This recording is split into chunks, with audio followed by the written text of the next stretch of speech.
You're listening to A Climate Change. This is Matt Matern, your host. I've got Kevin Chin, CEO of VivoPower, on the program. Vivo is a leader in electric conversions for off-road and on-road fleets, helping industry meet their net zero targets. We'll ask Kevin how he helps his customers achieve net zero.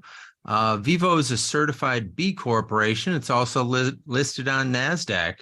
So, it's kind of an interesting pairing. I don't think I've seen a B Corporation listed on NASDAQ, but, I'm not the expert in it. So we're going to ask Kevin about that and lots of other questions about the work that he's doing to help his customers achieve net zero. Kevin, welcome to the program.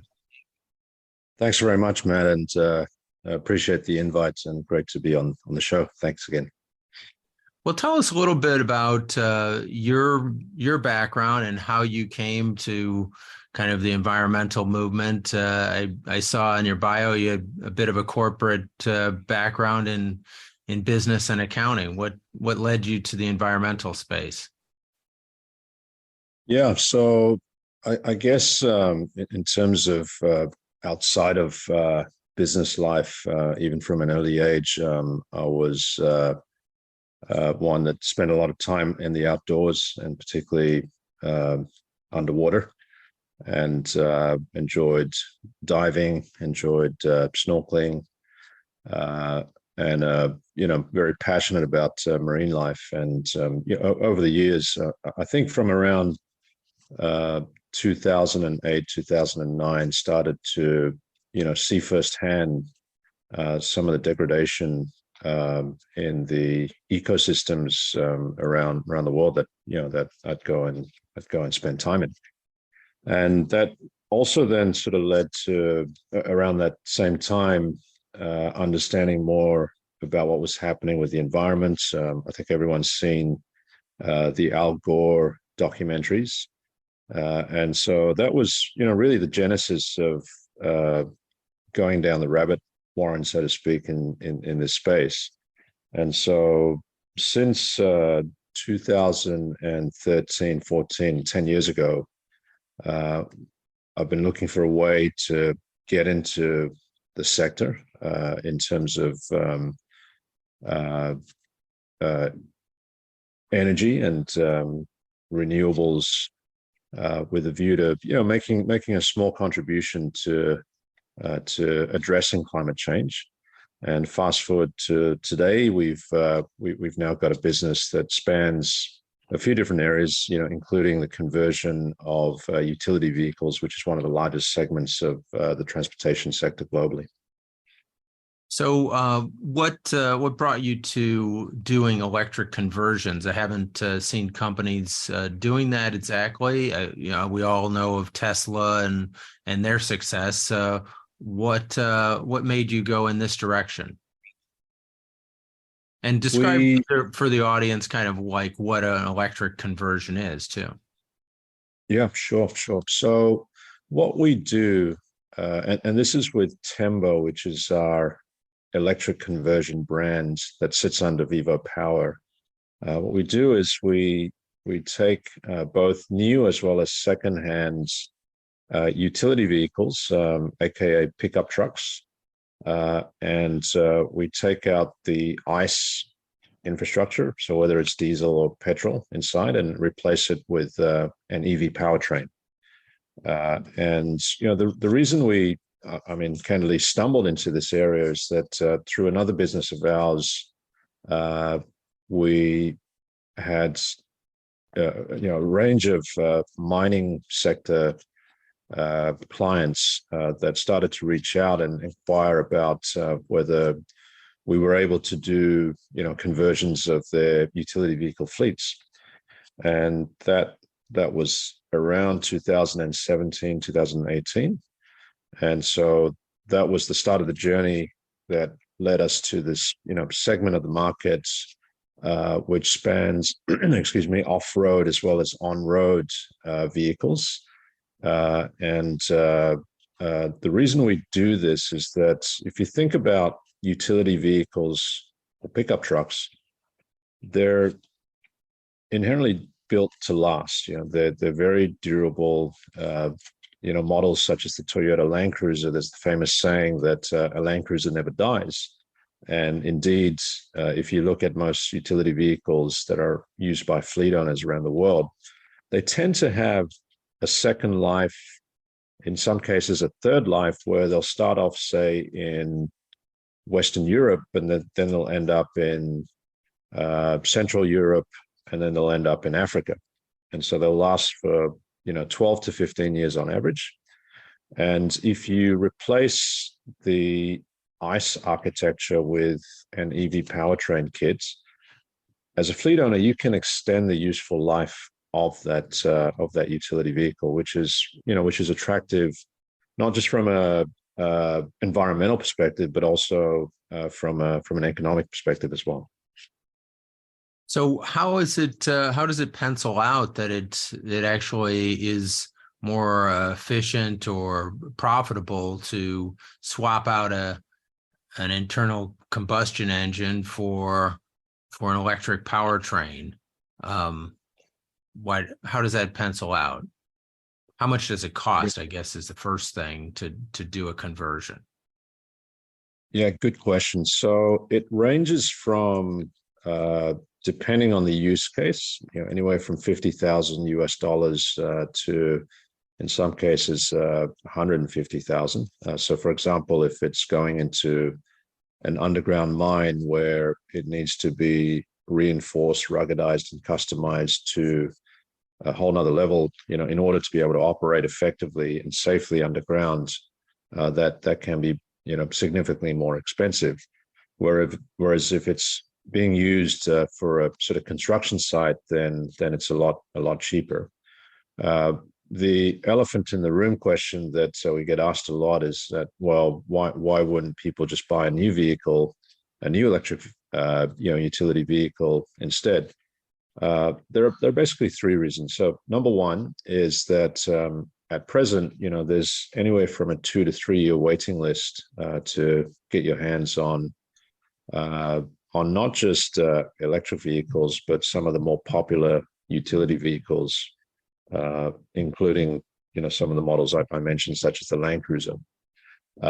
Number two is from a fleet owner's perspective, and especially if the company that they represent has built in an internal carbon price for emissions, the total cost of ownership makes sense to convert a vehicle, especially if it's been fully depreciated, to electric, rather than just simply buy a new one. And the third reason is increasingly there is an understanding amongst fleet owners that with electric vehicles, there's significantly less repairs and maintenance required. So if you take a great chassis in the form of a pickup truck that's inherently durable and replace it with an EV powertrain, you're going to be able to significantly reduce your repairs and maintenance bill, going forward. And you don't necessarily need to wait for the newest EV pickup truck, which will cost a premium to get in, especially in this environment. I guess another reason that you kind of may not have hit on was that a lot of companies have goals and commitments to go net zero, and I assume this is a positive, net positive to them in terms of reaching that goal. Correct? Very much so. And net zero targets amongst corporates, span from 2030 to 2050. Most sort of triangulate around the 2040 to 2050 zone. I would say, though, that whilst net zero targets and wanting to help contribute to reducing carbon emissions is a very significant and very powerful driver, when it comes to the crunch, most corporates have a fiduciary duty to sort of maximize profits and reduce costs. So in order to convert them to be a customer, we often find that we've got to be able to demonstrate both green from an environmental perspective, but also green from a dollars perspective as far as savings, are concerned. Well, it's great that you can do both, because obviously if you can show them that it is economically viable and is a good business decision, then it's a win-win scenario. And hopefully we can have more of those win-win scenarios set up for businesses to do the right thing and also to be profitable, or even more profitable, as a result of making the right decision. So kudos to you and your company. Kudos to you and your company for setting up that so that companies can do both. We're going to take a break right now, and we'll be back in just a minute to talk to Kevin Chin, CEO of VivoPower, about the many things that his company is doing to help his customers achieve net zero and do it in a profitable way. We'll be right back.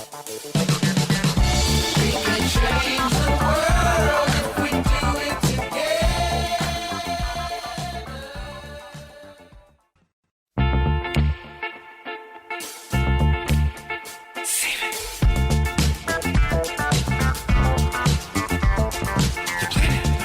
You're listening to A Climate Change. This is Matt Matern. I've got Kevin Chin, CEO of VivoPower, on the program. And Kevin was telling us a little bit about the work that he does with electric conversions of off-road and on-road fleet vehicles. You also, Kevin, had some things listed on the company website that you work on: solar systems, battery technology, microgrids. Tell us a little bit about those areas that the company is working on. Sure, Matt. So we've obviously spoken a bit about Tembo, which is the electric conversion company. So we do provide all these ancillary solutions that complement what we do on the EV conversion front. And so from the perspective of a large fleet owner, the decision to convert that fleet to electric is not simply one that can be made without considering, for example, their power infrastructure on site. And this is what we do, our critical power segment, and to re-architect, if you will, the power infrastructure to include, for example, a microgrid, a renewable power component, whether that's solar and or wind or some other power source. In addition to that, we offer training solutions, because driving an electric vehicle, especially off-road, is a very different experience. There's a lot more torque with electric vehicles. So from a safety perspective, it's very important that the workforce is properly trained in that regard. And we offer these solutions part of a holistic package, which we call, the VivoPower Sustainable Energy Solution.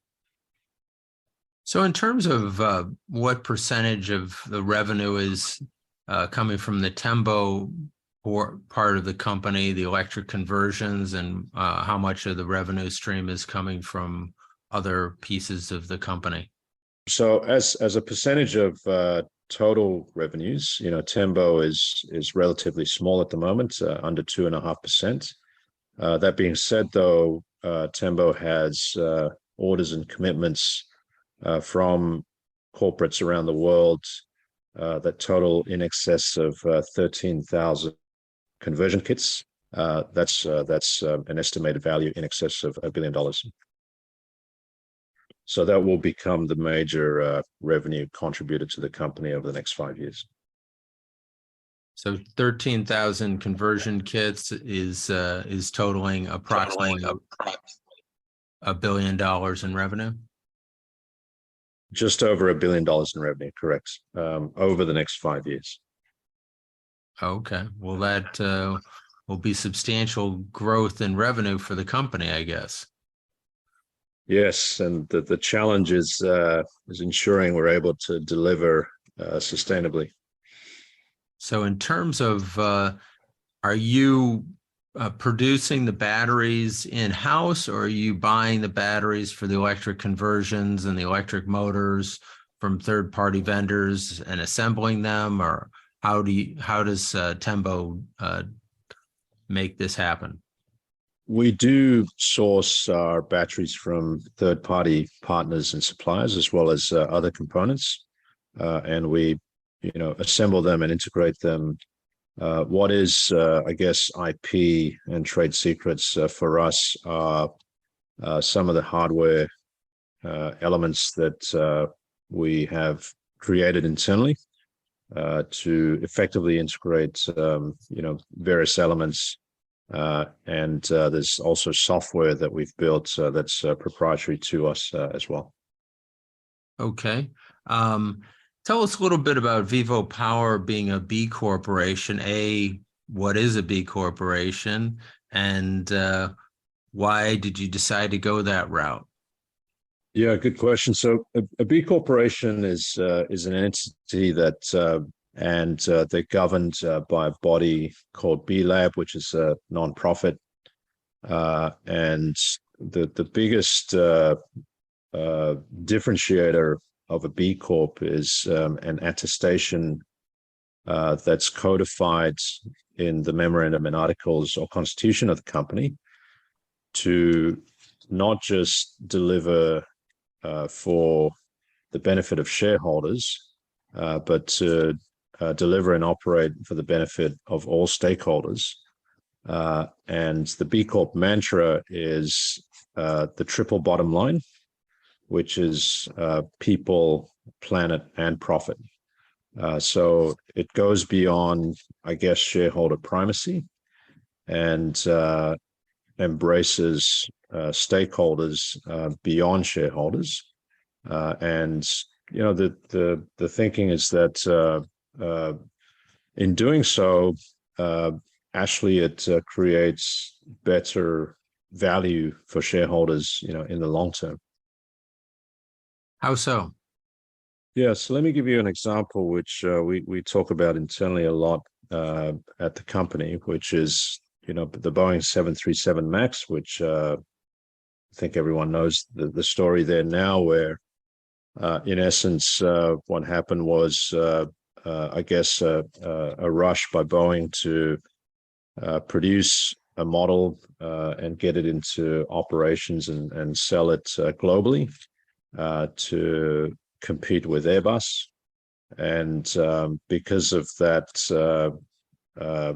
focus on short-term profits and what shareholders, in the short term wanted, decisions were made that compromised safety and ended up costing the company, billions. And there's still remnants of that in terms of reputational damage and brand damage.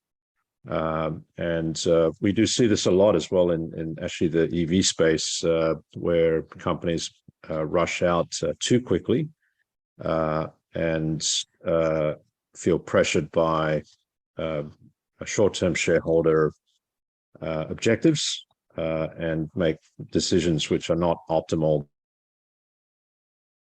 Well, that's a fascinating conversation. We're going to pick it up in just 1 minute.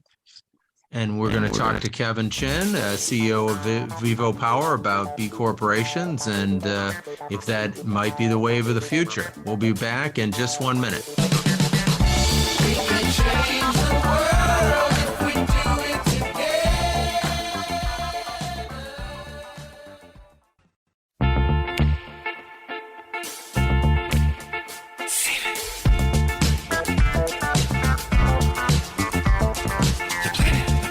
You're listening to A Climate Change. This is Matt Matern.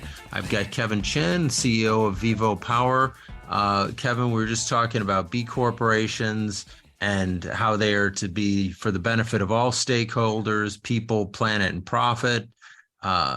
It kind of flies in the face of traditional corporate behavior. Milton Friedman was a proponent of that the shareholders are really the only people that a corporation should be concerned of. And I think that emphasis over the last 50 plus years has hurt the planet in so many ways, because, as you said, many corporations are focused too much on the short-term profit and not the long-term costs of the externalities of hurting the planet, because pollution wasn't priced into that model. Basically, a lot of companies felt and acted as if the repercussions related to the polluting of the planet were essentially free, and they didn't care to reduce their pollution because that would cost money and reduce their profits. So do you see a lot of other companies going in that direction, or are you kind of out there on your own? You're exactly right, Matt. Friedman was the inflection point about 50 years ago that's driven this shareholder primacy focus, if you will, and I guess coupled with a structural decline in interest rates over the last 30 years, and mass financialization of assets, we've seen this increasing myopia when it comes to corporate behavior and shareholder behavior. Everyone wants everything now. With respect to B Corp itself, no, we're not alone, which is great. I first learned about B Corp in 2016, and back then it was growing at it. Now there are over 6,000 companies that are B Corps, and some very large ones have embraced B Corp. And I do know for a fact that B Lab is struggling with the weight of how many companies want to become B Corps, and the accreditation process is very tough. I say it's like ISO 9001 on steroids, and so the good news is that more and more companies, large ones included, are embracing this this movement. And I think a catalyst for that was Larry Fink's famous letter to shareholders and the world at large in 2019, calling for a more sustainable approach to how companies operate. Well, it's about time. Hopefully, it's not too late for us. So, tell us some of the things that you think will be the catalyst for hitting the net zero goal by 2050. Do you see us being able to hit that goal, and how do you think it's going to be achieved? I think it's going to be a challenge, from where we sit today. That's my personal, opinion, but it's not unachievable. There's a lot more action that's required. When you ask about catalysts, I think one that's not often talked about is the increase, and it's quite exponential, in climate litigation that's happening and being directed at large corporates, especially in some of the extraction industries that we try to help and work with. So that, I think, will be increasingly powerful as a catalyst to large corporates, embracing and being serious about hitting net zero targets. So I think it's going to be a challenge. It's not unachievable, but a lot more needs to happen from many corporates around the world. But the good news is we definitely do see that it's not simply lip service anymore. The companies we work with are very, very serious about hitting their net zero targets. Well, I also note that you've got a U.S. subsidiary called Carrot Digital, which engages in Power 2X strategy. Can you explain Power 2X and what Carrot Digital does? Yes. So Carrot Digital owns solar farms, basically solar development sites, and we pivoted strategy to Power to X, 2 years ago. So Power to X is in essence vertical integration of renewable power by industries that are heavy power users. And that can be anything from ammonia production to hydrogen to, more recently, Bitcoin mining. And the reason why we pivoted strategy with respect to our solar portfolio in the US was when we started to get approached by Bitcoin miners, seeking to either acquire our sites and or to partner with us to build renewable powered data centers to mine Bitcoin. So that was happening, up till the crypto winter, which obviously came into play about a year ago now. But more recently, what we've seen happen is we're getting approached by data center developers, seeking to build out high performance data centers for AI computing. And there's obviously been an explosion of interest in AI post ChatGPT launching and given the S-curve of GPT 4.0 as well. And what's perhaps not really well understood at the moment is that AI computing is significantly more power intensive than even Bitcoin mining. So we see these assets that we have as very strategic, and we want to be partnering with the right people in terms of creating value and executing on that Power to X strategy. I guess I'm fully behind the creating renewable power that helps create green hydrogen. I'm less enthused about Bitcoin mining, but as I don't see that as being such a societal good. But I guess I realize there are a lot of people out there that are doing Bitcoin mining. It just, to me, doesn't seem like the greatest use of our power to mine for coins. What's your thinking on that one? Yeah, it's a very, very controversial and very robust area for dinner discussions and debate. So it's a great question, Matt. My view is I'm agnostic with respect to crypto mining. I think one of the benefits that perhaps is again not talked about as much is that renewable power spills. So in particular solar, because and what's happening in countries where there's been a large solar build out, and Australia included, is that solar farms obviously generate a lot of power during the day and less so, and none at night. And so it creates significant intermittent power dynamics, which affects the grid.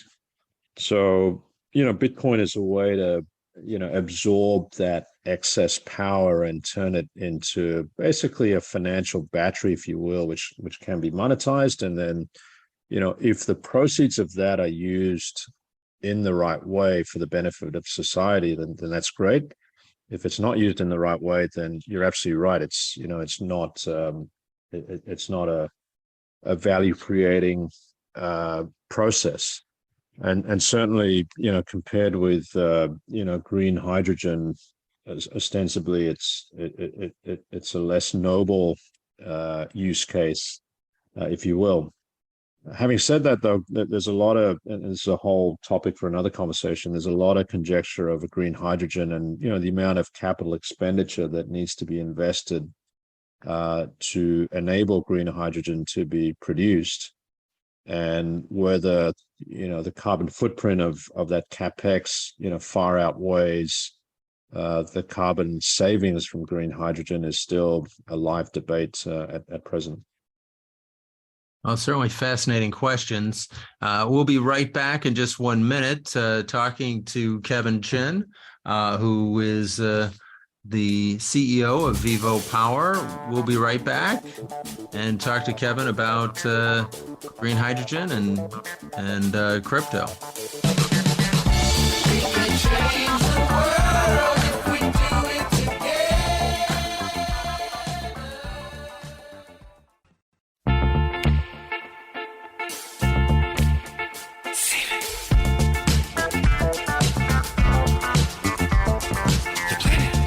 And you're listening to A Climate Change. I've got Kevin Chin of VivoPower, CEO there.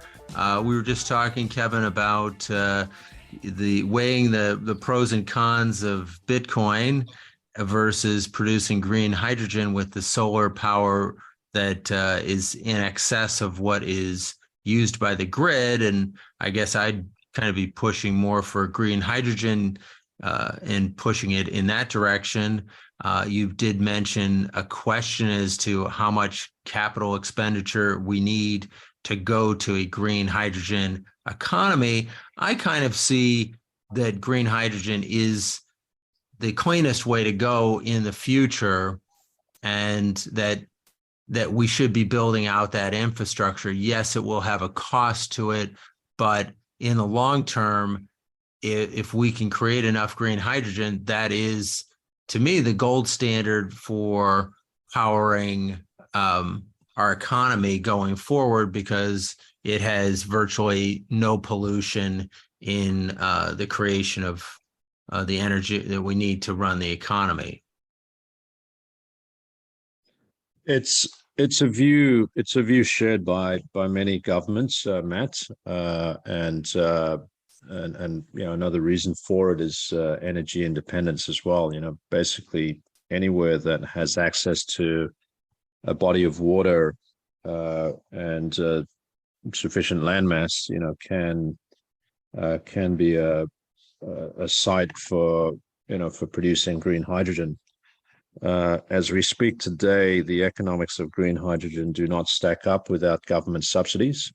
So there does need to be significant investment, significant subsidies, provided by governments, in order to motivate and mobilize the build out of green hydrogen plants.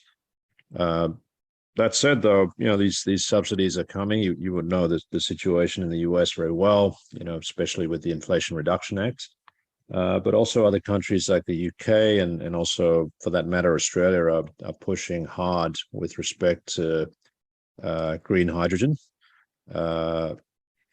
Interestingly enough, we have a number of very seasoned EV experts that are ex-Tesla, ex-Rivian within our team, and they tend to be more skeptical about green hydrogen, particularly in relation to it being a source of fuel for the transport sector.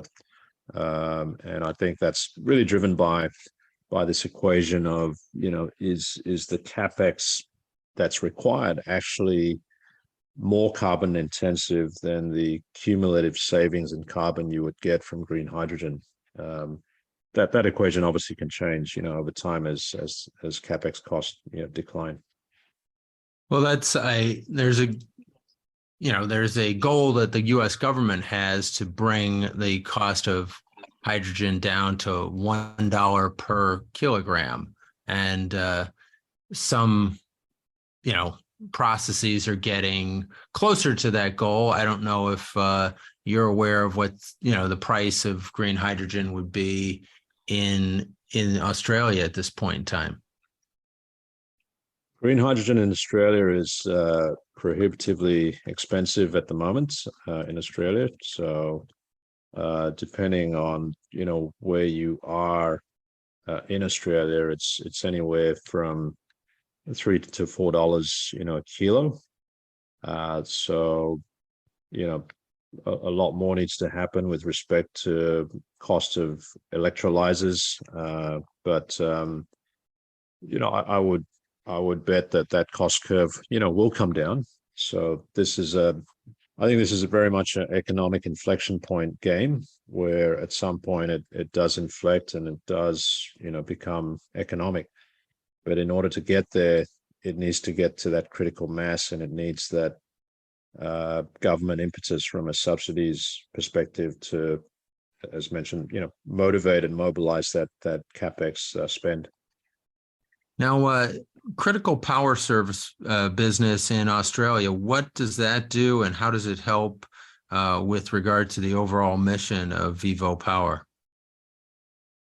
Yeah, so that business traditionally and still does, provide, in essence, backup power, for data centers, for mines, for agriculture, farms, and the likes. And Australia's got a very large landmass, and these type of critical power requirements are pronounced. That business is pivoting more and more towards providing clean backup power, and so increasingly we're seeing our customers there want green energy as opposed to diesel-based generators, which are the traditional form of backup generation. So the growth from that business we see as being able to be one of the leaders and the pioneers in providing renewable-based backup power. Battery storage costs are still a little bit too high for mass adoption, but within the next 2 to 3 years, we expect that to change. And in addition to that, what that business has started doing as well is help to build out charging infrastructure, not just for public utility, but also for fleet owners that may have depots and specific sites where they house their electric fleets. So again, that's a form of critical power that's essential in the new grid architecture or new energy architecture going forward. So where is VivoPower going in the next few years? You're an investor and CEO of this company, and how do you see the trajectory headed? Where is it headed next? It's certainly been a non-linear journey, Matt, to be candid. It's, as with smaller, earlier stage companies, there's a lot of volatility to navigate. That said, I honestly haven't had as much fun, and I'm really sort of fueled by the mission, if you will, on this, and to build something that's enduring, that's sustainable for the long term, and helps to make a small dent in the climate change issue we have globally.